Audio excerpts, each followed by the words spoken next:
the chairman of the board, swerving in the Ford. Game sharp like George Gervin with the sword. I ain't the one to ignore. Gervonta Davis, Ryan Garcia is still on, says Bernard Hopkins. Jaron Ennis will be IBF regular champion by the summertime. What's good, everybody? It's your boy Cardinal Red Sports. Let's talk about it. Alright, so Bernard Hopkins recently gave an interview with Fight Hype TV, and he spoke about the situation going on with Gervonta Davis and his hit and run accident, and he basically gave his feelings on what he thinks is going to come about of that situation and whether he thinks it would affect the Ryan Garcia fight or not. B-Hop basically said that, this is bad timing for Gervonta Davis. It's, jail time's not good for anybody, man. And nobody wants to have to go, waste 6, 8, a year of their life sitting in a jail cell for something as minute as a car accident. Now, I don't know the full details of if anybody was seriously hurt. Nobody's reporting that anybody was seriously hurt, but there was bodily damage that was caused. Like, nothing life-threatening, I don't think, but for a professional athlete, it would suck to have to give up 3, 6, or even a year of your life over a car accident, man. That's horrible.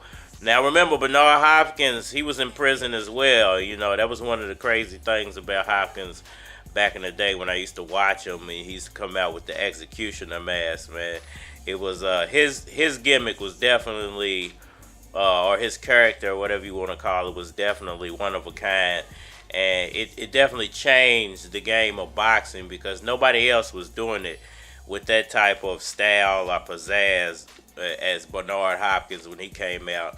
And then when you heard his story, it was crazy to hear his story and how the things that he had to go through to make it to be a champion. And he came back and dominated. So it's not like it's impossible for somebody to go to jail. He was in jail for a very long time.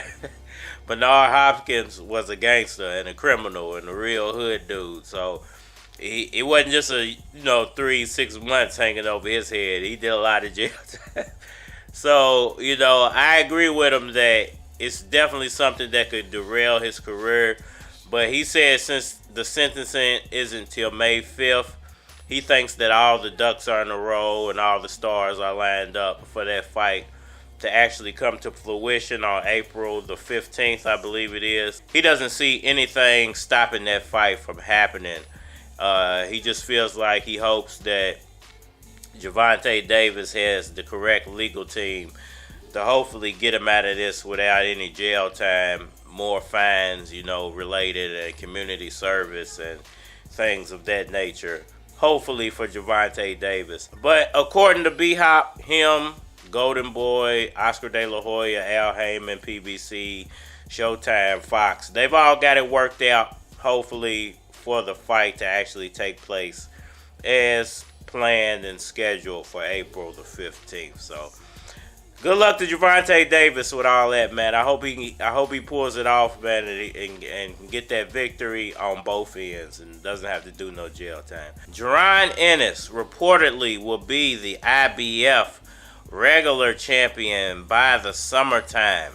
According to several sources, Jaron Ennis will be elevated once Errol Spence vacates his IBF regular title and fully moves to 154 pounds. Now, there was some interesting stuff in this article that I read this morning regarding this whole situation. They were saying that Jaron Ennis may not even have to throw a punch to become the IBF regular champion. Now, they were saying basically that Errol Spence has 90 days, I think everybody knows this, after, I think there's 90 days from the time they sanctioned him. They didn't really explain that part. They kind of made it seem like it was 90 days after the Keith Thurman fight. Actually, what they said was he had 60 days to fight Terrence Crawford after the Keith Thurman fight. But he also has 90 days to make a decision about Jaron Ennis and the IBF, or he will be immediately stripped of that title. So a lot going on for Errol Spence Jr. Now, the Terrence Crawford situation I didn't know about, but they were saying that if he doesn't make a decision to fight for undisputed within 60 days after fighting Keith Thurman, then he has to mandatorily fight the winner of Stanionis or Virgil Ortiz, which we all know if he's caught up in that situation and only has like 60 days to make a decision, there's no way he could defend against Jaron Boots Ennis. So basically what they're saying is that no matter what Errol Spence does, he's going to lose one of those titles over the summertime. Either he's going to lose the WBC title by mandatory to Terrence Crawford because he didn't make the undisputed fight, or he's going to lose the WBA title to either Emino Santanios or Virgil Ortiz because he declined to take that fight, or he'll lose the IBF title to Jaron Boots Ennis because he didn't defend, or he didn't decide to take that mandatory. So Errol Spence is in a real sticky situation with the 147 division, so I'm not surprised that he's taking this chance with the 154 division, seeing how he likes it. And I'm guessing that the Terrence Crawford fight will still happen at the end of the summer, but if he doesn't fight Crawford, a domino effect is going to start, which means that all of those mandatories come into play, and if he doesn't take one of those mandatories, he's going to lose one of those belts to the sanctioning body situation that's going on. Now, is that fair?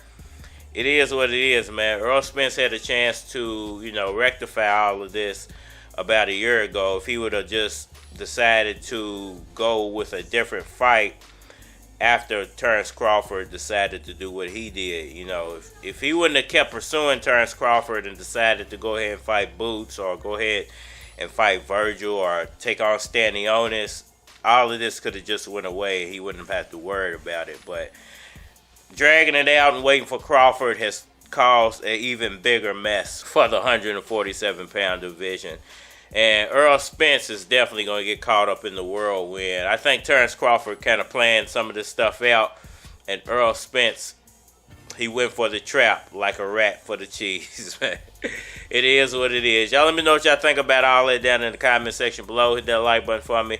Share. Subscribe. Holler at me on all social media platforms: Facebook, Instagram, YouTube, Twitter. More than likely to get a response on the tube, so holler at me over there. If you want to collabo, hit my Gmail, flockofcards@gmail.com, and we are man. Look, 1 blunt, 2 blunts, 3 blunts, 4 blunts.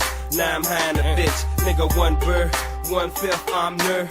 Yo, chick, now I'm high in your bitch. And I must admit, she looking real thick in that fit. Soon as you leave, I walk up, gripping her hips, have her flipping the script, convince her to strip. You at home shooting free throws, flicking your wrist, but hold up, don't let me get ahead of myself. If you really wanna better your health, getting out of my area helps. What these young niggas carry, you melt your whole clique. She swallowed the whole dick. Oh shit.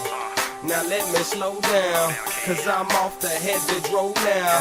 They didn't know, I bet they know now. I rep the hometown, Lewis Keys, nigga, let's go.